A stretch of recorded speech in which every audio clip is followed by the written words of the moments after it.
सावन का महीना था। बारिश की हल्की बूंदें धरती को ताजगी से भर रही थी।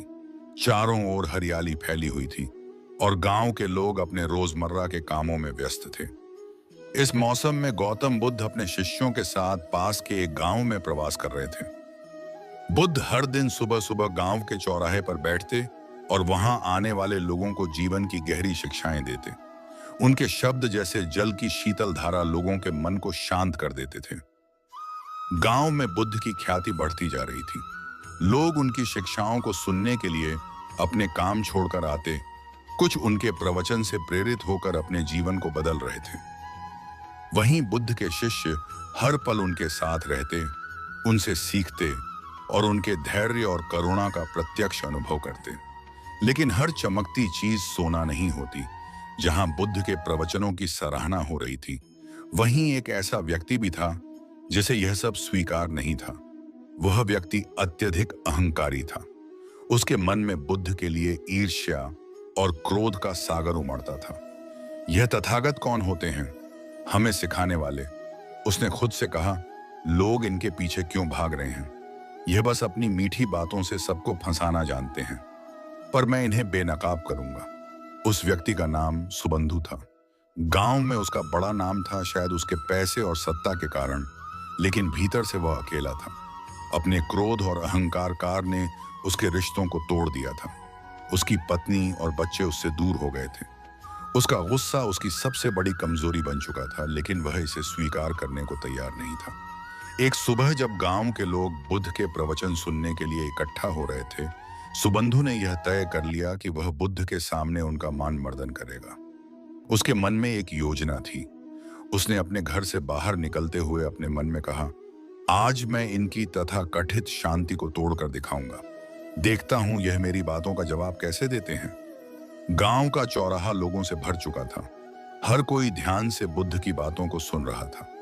बुद्ध कह रहे थे, मनुष्य का सबसे बड़ा शत्रु उसका अपना अहंकार है।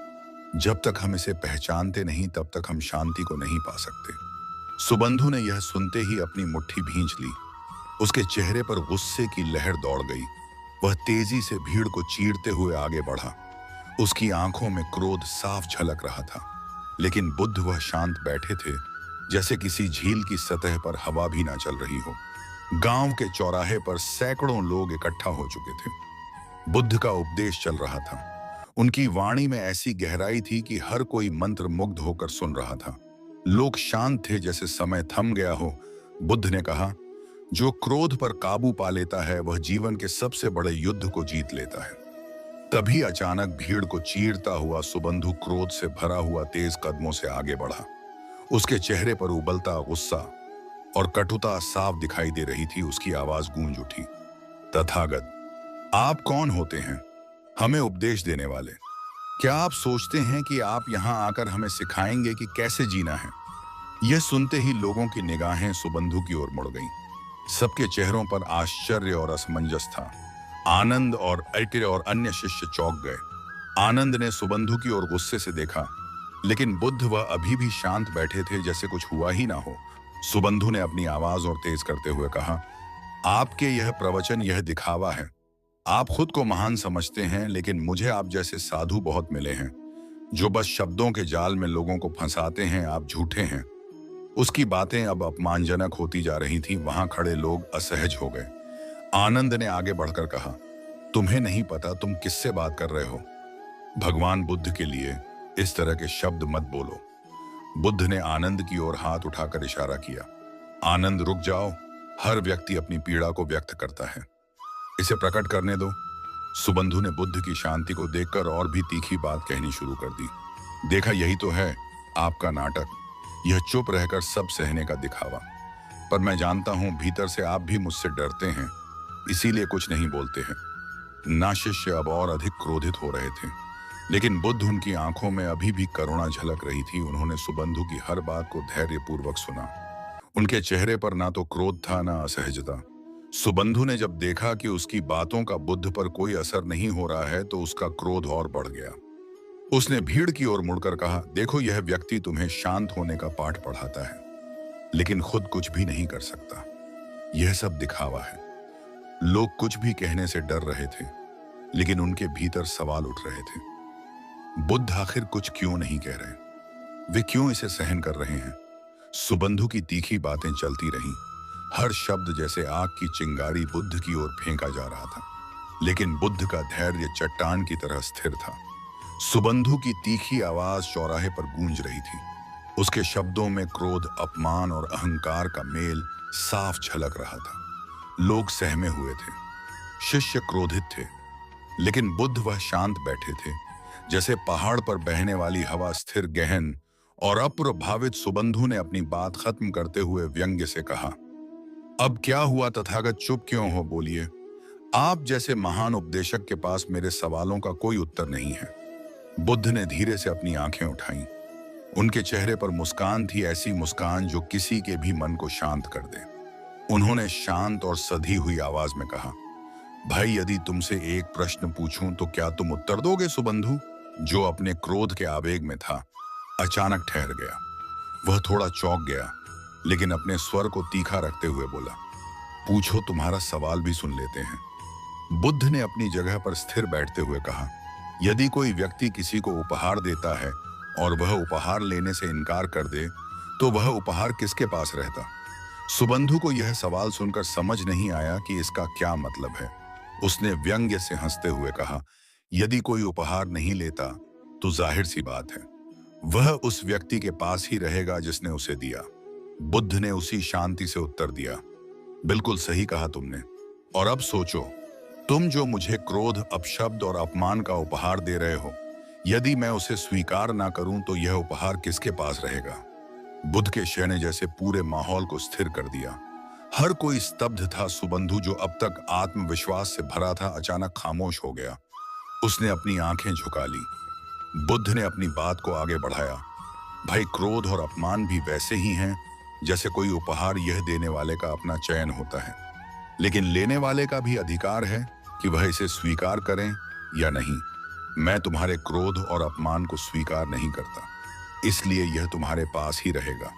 शांति और स्थिरता के साथ बोले गए यह शब्द सुबंधु के भीतर गहराई तक उतर गए। वहां खड़ी भीड़ भी एकदम शांत हो गई। आनंद और अन्य शिष्य बुद्ध की बातों से प्रभावित होकर उन्हें निहार रहे थे। सुबंधु ने पहली बार अपने भीतर कुछ अजीब सा महसूस किया। वह समझ नहीं पा रहा था कि यह क्या था, शर्म, आत्ममंथन या कुछ और। लेकिन एक बात स्पष्ट थी, उसके शब्दों का बुद्ध पर कोई प्रभाव नहीं पड़ा था। इसके विपरीत उनके शब्द उसके भीतर एक तूफान पैदा कर चुके थे। सुबह का सूरज जब सिर पर आ चुका था, चौराहे पर पसरी खामोशी टूटने का नाम नहीं ले रही थी। बुद्ध के शब्द अभी भी हवा में गूंज रहे थे, क्रोध और अपमान देने वाले के पास ही रहते हैं यदि उन्हें स्वीकार ना किया जाए। सुबंधु वहां खड़ा था, लेकिन उसकी आंखों में अब वह क्रोध नहीं था। वह चुपचाप सिर झुकाए वापस चला गया। भीड़ में सन्नाटा था, मानो सबने कोई अद्भुत चमत्कार देख लिया हो। जैसे जैसे लोग वहां से लौटने लगे, बुद्ध के शिष्य आनंद के मन में सवालों का तूफान उठने लगा। वह खुद को रोक नहीं पाया और बुद्ध के पास आकर बोला, भगवान, मैं समझ नहीं पा रहा हूं। वह व्यक्ति आपको अपमानित कर रहा था, आपके बारे में अपशब्द कह रहा था, और फिर भी आपने उसे कुछ नहीं कहा, ना डांटा, ना कोई प्रतिक्रिया दी। आखिर आपने ऐसा क्यों किया? बुद्ध ने आनंद की ओर देखा। उनकी आंखों में करुणा और धैर्य का मेल था। उन्होंने धीरे से पूछा, आनंद, अगर कोई तुम्हें गुस्सा दिलाने की कोशिश करे तो क्या तुम्हें गुस्सा आना जरूरी है? आनंद ने थोड़ी झिझक के साथ उत्तर दिया, भगवान, गुस्सा तो स्वाभाविक है जब कोई अपमान करे या भला बुरा कहे, लेकिन आपने कैसे यह सब सह लिया? मैं तो उस व्यक्ति पर क्रोधित हो गया था। बुद्ध मुस्कुराए। उन्होंने आनंद को अपने पास बैठने का संकेत दिया। आनंद, बुद्ध ने कहा, गुस्सा स्वाभाविक नहीं है, यह एक प्रतिक्रिया है, और हर प्रतिक्रिया हमारे अपने मन का चयन होती है। अगर मैं सुबंधु की बातों पर गुस्सा करता तो मैं उसकी तरह हो जाता। क्या मैं चाहता हूं कि मेरा मन उसके गुस्से से प्रभावित हो जाए? आनंद ने ध्यान से सुना, लेकिन उसकी जिज्ञासा कम नहीं हुई। उसने फिर पूछा, लेकिन भगवान, क्या आपको दुख नहीं हुआ? वह व्यक्ति आपकी निंदा कर रहा था, क्या आप उस अपमान को महसूस नहीं कर सके? बुद्ध ने एक गहरी सांस ली और मुस्कुराते हुए बोले, आनंद, अपमान तब तक नहीं पहुंचता जब तक हम उसे अपने भीतर जगह ना दें। अगर कोई व्यक्ति आग लेकर आए और हम उसे ईंधन ना दें, तो क्या वह आग जल पाएगी? मैं तो केवल करुणा का अभ्यास करता हूँ, और करुणा का अर्थ है दूसरों की पीड़ा को समझना। सुबंधु के शब्दों में उसकी पीड़ा झलक रही थी। वह अपने भीतर के संघर्ष से लड़ रहा था। तो फिर मैं क्यों उसका गुस्सा अपने अंदर प्रवेश करने दूं? आनंद का चेहरा सोच में डूब गया। उसने गहरी सांस लेते हुए कहा, तो क्या इसका मतलब यह है कि हमें हर अपमान और निंदा को बस सहन करना चाहिए? भगवान बुद्ध की मुस्कान गहरी हो गई। उन्होंने आनंद की आंखों में देखा और बोले, आनंद, सहन करना भी एक कला है, लेकिन उसका उद्देश्य केवल सहना नहीं है। यह हमें भीतर से मजबूत बनाता है, और जब हमारा मन स्थिर और शांत होता है, तभी हम दूसरों को समझ सकते हैं। आज तुमने देखा कि सुबंधु ने मुझे जितना क्रोधित करने की कोशिश की, मैं उतना ही शांत रहा। क्या तुम जानते हो क्यों? आनंद ने उत्तर में केवल सिर हिलाया। वह समझना चाहता था। सुबंधु गांव की पगडंडी पर धीमे धीमे चल रहा था। उसके कदम थके हुए थे और मन अशांत। बुद्ध के शांत उत्तर ने उसके भीतर कुछ ऐसा जगा दिया था जिसे वह पहचान नहीं पा रहा था। क्रोध जो उसकी पहचान बन चुका था, पहली बार उसे बोझिल लग रहा था। गांव से दूर एक पुराना बरगद का पेड़ था। सुबंधु वहां जाकर बैठ गया। उसने अपनी मुठिया भींच ली और अपने आप से कहा, यह क्या हो रहा है मुझे? मैं हमेशा सही रहा हूं, लोग मुझसे डरते हैं, मेरा सम्मान करते हैं, लेकिन आज उस तथागत के सामने ऐसा क्यों लगा कि मैं हार गया हूं? उसके भीतर का अहंकार उसे कचोट रहा था, लेकिन बुद्ध की मुस्कुराहट और उनके शब्द बार बार उसकी यादों में गूंज रहे थे। यदि कोई उपहार स्वीकार ना करे तो वह वापस देने वाले के पास रहता है। सुबंधु के चेहरे पर अचानक एक बेचैनी उभरी। उसने खुद से पूछा, क्या यह क्रोध, यह कटुता मेरे ही पास रह गई है? मैं इसे दूसरों पर फेंकता हूं, लेकिन शायद वे इसे कभी ले ही नहीं पाए। क्या मैं ही इसका भार ढो रहा हूं? उसकी आंखें भर आई। उसने अपने चारों ओर देखा। पेड़ों की सरसराहट, पक्षियों की चहचहाहट, सब कुछ उसे शांत करने की कोशिश कर रहा था, लेकिन उसके भीतर का तूफान थमने का नाम नहीं ले रहा था। पहली बार उसने अपने जीवन पर नजर डाली। क्यों मैं हमेशा गुस्से में रहा? क्यों मैंने हर किसी को चोट पहुंचाई? क्या मैं वाकई इतना कमजोर हूं कि मुझे अपना अस्तित्व साबित करने के लिए दूसरों को अपमानित करना पड़ा? बरगद के नीचे बैठे बैठे सुबंधु फूट फूट कर रोने लगा। उसने अपने सिर को घुटनों में छिपा लिया। उसकी आंखों से आंसू लगातार बह रहे थे। यह वही व्यक्ति था जो कुछ घंटे पहले तक अपने क्रोध और अहंकार में डूबा हुआ था। अब वह अपनी ही कमजोरियों के सामने खड़ा था। कुछ देर बाद सुबंधु ने सिर उठाया। उसका चेहरा आंसुओं से भीगा हुआ था, लेकिन उसकी आंखों में एक नई चमक थी। उसने मन ही मन कहा, मुझे तथागत के पास लौटना होगा, मुझे उनसे माफी मांगनी होगी। शायद मैं उनसे कुछ सीख सकूं, शायद वह इस बोझ से मुझे मुक्त कर सके। सुबंधु ने धीरे धीरे गांव की ओर कदम बढ़ाए। हर कदम के साथ उसका हृदय हल्का हो रहा था। वह जानता था कि यह आसान नहीं होगा। भीड़ के सामने माफी मांगना, अपने अहंकार को तोड़ना, यह सब उसके लिए असंभव जैसा था। लेकिन बुद्ध की करुणा ने उसे कुछ नया अनुभव करने का साहस दिया था। गांव पहुंचने पर बुद्ध अब भी उसी स्थान पर बैठे थे। उनके शिष्य और अनुयायी उनके चारों ओर शांत मुद्रा में बैठे थे। वहां का वातावरण शांत और पवित्र था। सुबंधु ने दूर से बुद्ध को देखा। उनका चेहरा अभी भी वैसा ही था, मुस्कुराता हुआ, शांत और गहरा। सुबंधु के कदम धीमे हो गए। उसकी सांसें तेज हो रही थीं। क्या मैं माफी मांगने के काबिल हूं? उसने खुद से पूछा, लेकिन फिर उसने खुद को संभाला। अगर मैं आज नहीं गया तो शायद कभी नहीं जाऊंगा। मुझे यह करना ही होगा। सुबंधु ने भीड़ के पास पहुंचकर अपनी जगह बनाई। सब उसे देखकर चौंक गए। आनंद ने उसे देखा और उसके चेहरे पर आश्चर्य था। वह फिर से आया है, अब क्या चाहता है? सुबंधु ने बुद्ध के करीब जाकर धीमे स्वर में कहा, भगवान, मैं आपसे कुछ कहना चाहता हूं। सुबंधु की आवाज में अब एक शर्मिंदगी थी। वह आंखें झुके हुए खड़ा था, जैसे अपने दिल का बोझ साझा करने के लिए शब्दों को ढूंढ रहा हो। लेकिन बुद्ध की शांति ने उसे मजबूती दी। बुद्ध ने उसे देखा, फिर धीरे से बोले, सुबंधु, तुम मुझसे कुछ कहना चाहते हो तो कहो। तुम्हारी आत्मा आत्मा अब एक गहरे मंथन में है। तुम्हें अपने भीतर की यात्रा पूरी करनी होगी। सुबंधु की आंखों में आंसू थे, लेकिन उसने खुद को संभाला। उसने धीरे धीरे कहा, भगवान, मुझे खुद पर घृणा हो रही है। मैंने जिन लोगों को तिरस्कृत किया, उनका अपमान किया, वह सभी मुझे माफ कर सकते हैं, लेकिन अब मैं खुद को कैसे माफ करूं? मैं समझ नहीं पा रहा हूं, क्या करूं? उसकी आवाज में एक दर्द था जो पूरी तरह से उसके भीतर की उलझन को दर्शा रहा था। बुद्ध ने उसे एक गहरी नजर से देखा। उनके चेहरे पर एक हल्की मुस्कान थी, जो एक ऐसे व्यक्ति की मुस्कान थी जो किसी और के दर्द को समझ सकता है। उन्होंने धीमे स्वर में कहा, तुम्हारे शब्द, तुम्हारा क्रोध, तुम्हारा अहंकार, यह सब तुम्हारे भीतर के अंधकार से आते थे, लेकिन यह अंधकार तब तक नहीं रहता जब तक तुम उसे अपनी चेतना से बाहर नहीं निकालते। सुबंधु ने सिर झुका लिया और बुद्ध ने फिर कहा, तुम सोचते हो कि तुम अपने किए गए कर्मों को कैसे माफ कर सकोगे, लेकिन मैं तुमसे एक सवाल पूछता हूं, क्या तुम अपने अंधकार से भाग सकते हो? सुबंधु की आंखों में एक हलचल थी। उसने सोचा, फिर धीरे से उत्तर दिया, नहीं भगवान, अंधकार से भागना संभव नहीं है। मुझे उसी का सामना करना होगा। बुद्ध की आंखों में गहरी समझ थी। उन्होंने फिर कहा, ठीक वही बात है सुबंधु, तुम्हारे भीतर जो अंधकार है, वह तुम्हारा क्रोध, तुम्हारा अहंकार, तुम्हारा भय, यह सब सिर्फ तुम्हारी आत्मा की छाया है। और एक दिन जब तुम इसका सामना करोगे, यह छाया धीरे धीरे मिट जाएगी, क्योंकि प्रकाश और अंधकार एक साथ नहीं रहते। सुबंधु की आंखों में अब एक नई लहर थी।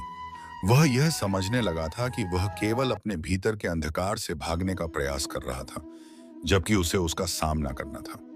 बुद्ध ने उसकी बातों को समझते हुए और भी गहरे शब्दों में मार्गदर्शन देना शुरू किया। तुम्हारे अंधकार के अंतर्गत जो दर्द है, वह सिर्फ तुम्हारे भीतर नहीं है। यह सब लोग सहते हैं। जब तुम अपने दर्द को समझते हो, तो तुम दूसरों के दर्द को भी समझ पाओगे। तुम्हारी करुणा तभी प्रकट होगी जब तुम अपने भीतर के घावों को पहचानोगे और उन्हें ठीक करने का प्रयास करोगे। सुबंधु की आंखों में चमक आ गई। उसने धीरे से कहा, क्या मैं वाकई इसे बदल सकता हूं? भगवान बुद्ध की आंखों में गहरी शांति थी। उन्होंने उसे संबोधित करते हुए कहा, यह परिवर्तन तुम्हारे भीतर ही है सुबंधु। तुम अपने विचारों, अपनी क्रियाओं और अपने दृष्टिकोण को बदलने से शुरुआत कर सकते हो। परिवर्तन हमेशा भीतर से आता है। जब तुम स्वयं को बदलोगा, तो तुम्हारे आसपास का संसार भी बदल जाएगा। सुबंधु ने एक गहरी सांस ली, और जैसे ही बुद्ध की बातों ने उसे आत्मविश्वास दिया, उसने महसूस किया कि वह सच में कुछ बदल सकता है। वह अब अपने भीतर की जंग जीतने के लिए तैयार था। सुबंधु ने बुद्ध की उपदेशों को अपने दिल में पूरी तरह से उतार लिया था। वह यह समझ चुका था कि उसका असली शत्रु बाहर नहीं, बल्कि उसके भीतर था। उसका अहंकार, उसका क्रोध और उसकी नफरत। बुद्ध के महाबीति दर्शन ने उसे आत्म मंथन के लिए प्रेरित किया था, और अब वह अपने जीवन में एक नई शुरुआत करने के लिए तैयार था। कुछ दिनों तक सुबंधु ने अपनी दिनचर्या को पूरी तरह से बदल दिया था। वह पहले की तरह गुस्से में नहीं आता था। अपने भीतर की अशांति और घृणा को वह अब शांति और सहानुभूति से बदलने की कोशिश कर रहा था। एक दिन जब सुबंधु गांव के बाजार से गुजर रहा था, उसे एक छोटा बच्चा दिखा जो एक टूटे हुए बर्तन के साथ बैठा था। बच्चा घबराया हुआ था। उसकी आंखों में डर था। सुबंधु ने उसके पास जाकर पूछा, क्या हुआ, तुम डर क्यों रहे हो? बच्चे ने कांपते हुए कहा, मुझे बर्तन को ठीक करना था, लेकिन मैं इसे और भी तोड़ बैठा। अब मुझे डर है कि लोग मुझे डांट। सुबंधु ने बच्चे की आंखों में देखा, और उसे पहली बार महसूस हुआ कि यह बच्चा उस दर्द का सामना कर रहा था जो कभी वह खुद महसूस करता था। वह बच्चा भी अपमानित होने और अपने की गए गलतियों के लिए डर रहा था, ठीक जैसे सुबंधु कभी अपनी क्रोध की वजह से डरता था। सुबंधु ने धीरे से बच्चे को अपने पास खींचा और कहा, देखो, हर कोई कभी ना कभी गलती करता है। यह बर्तन टूटना कोई बड़ी बात नहीं है। असली बात यह है कि हम अपनी गलती से क्या सीखते हैं। यह सुनकर बच्चा थोड़ा शांत हुआ, और सुबंधु के शब्दों ने उसे कुछ आश्वस्त किया।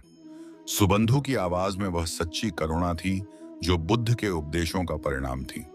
सुबंधु के भीतर एक अद्भुत बदलाव आ चुका था। पहले वह किसी की कमजोरी का मजाक उड़ाता था, लेकिन अब वह दूसरों के दर्द को समझने लगा था। वह किसी के प्रति क्रोध नहीं रखता था, बल्कि अब वह हर व्यक्ति में करुणा और समझ देखने लगा था।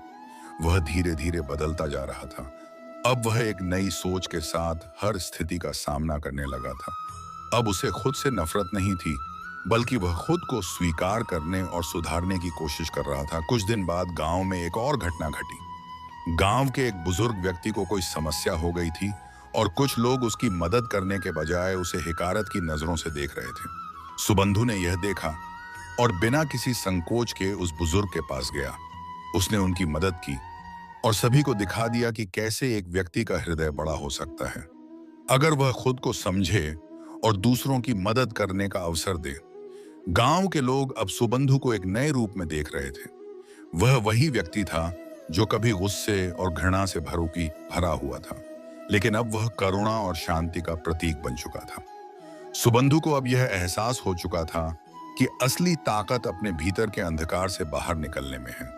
उसका परिवर्तन धीरे धीरे गांव में न केवल उसकी जिंदगी में, बल्कि दूसरों की जिंदगी में भी बदलाव ला रहा था।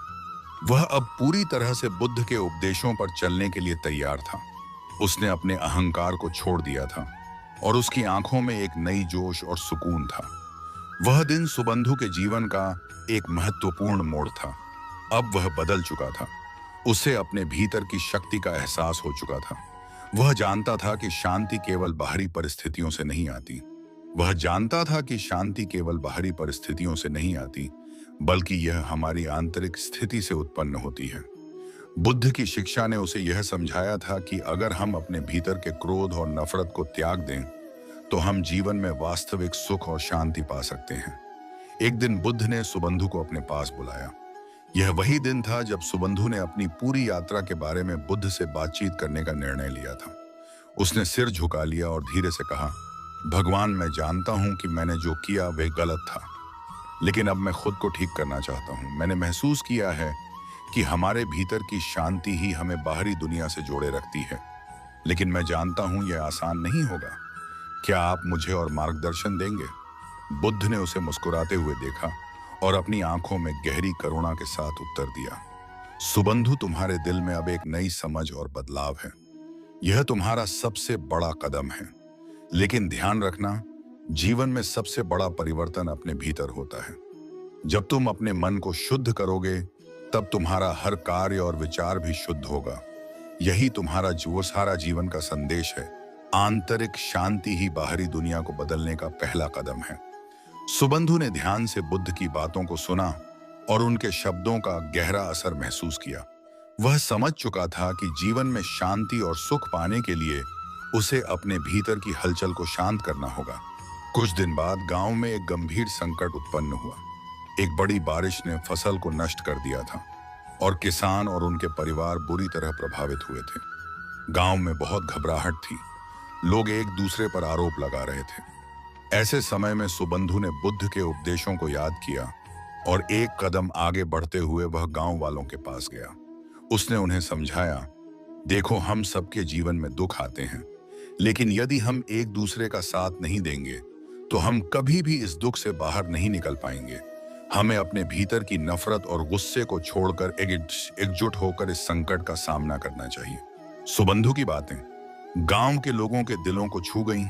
उसने पहले की तरह गुस्से और हिंसा का सहारा नहीं लिया, बल्कि वह शांति और सहयोग की बात कर रहा था। धीरे धीरे लोग उसकी बातों को समझने लगे और एकजुट हो गए। वे मिलकर किसानों की मदद करने के लिए जुट गए और सब मिलकर काम करने लगे। सुबंधु का परिवर्तन अब गांव में साफ दिखाई दे रहा था।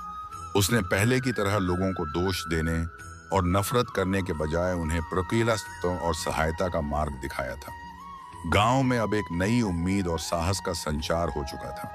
बुद्ध ने सुबंधु की ओर देखा और कहा, यह तुम्हारा सबसे बड़ा उपहार है सुबंधु। तुम्हारे जीवन का संदेश यही है।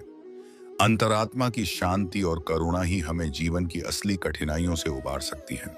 सुबंधु ने आंखें बंद की और उसके भीतर एक गहरी शांति महसूस हुई।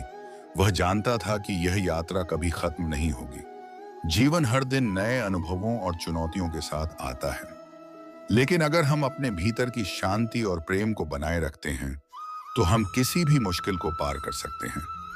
कहानी से हम यह समझ सकते हैं कि जीवन में शांति, करुणा और आत्मनिरीक्षण के महत्व को समझना कितना आवश्यक है। गौतम बुद्ध ने हमें यह सिखाया कि क्रोध, अहंकार और घृणा केवल हमारे भीतर के शत्रु होते हैं, और केवल जब हम अपने दिल और मन को शुद्ध करते हैं तभी हम सच्ची शांति और खुशी पा सकते हैं। सुबंधु का परिवर्तन यह सिद्ध करता है कि अगर हम अपने विचारों और भावनाओं को नियंत्रित करने में सफल होते हैं तो न केवल हमारा जीवन बदलता है बल्कि हम अपने आसपास के लोगों की जिंदगी को भी बेहतर बना सकते हैं। यही असली सफलता है, अपने भीतर की शांति को पाकर दुनिया में सकारात्मक बदलाव लाना। यह कहानी हमें यह भी सिखाती है कि हर किसी के भीतर आत्मनिर्माण की क्षमता है और सही मार्गदर्शन से हम अपने जीवन को पूरी तरह से बदल सकते हैं। अगर आप भी चाहते हैं कि आपके जीवन में शांति, प्रेम और करुणा का आगमन हो और आप बुद्ध के शिक्षाओं के अनुसार अपनी यात्रा पर आगे बढ़ना चाहते हैं तो इस चैनल को सब्सक्राइब करना बिल्कुल ना भूलें।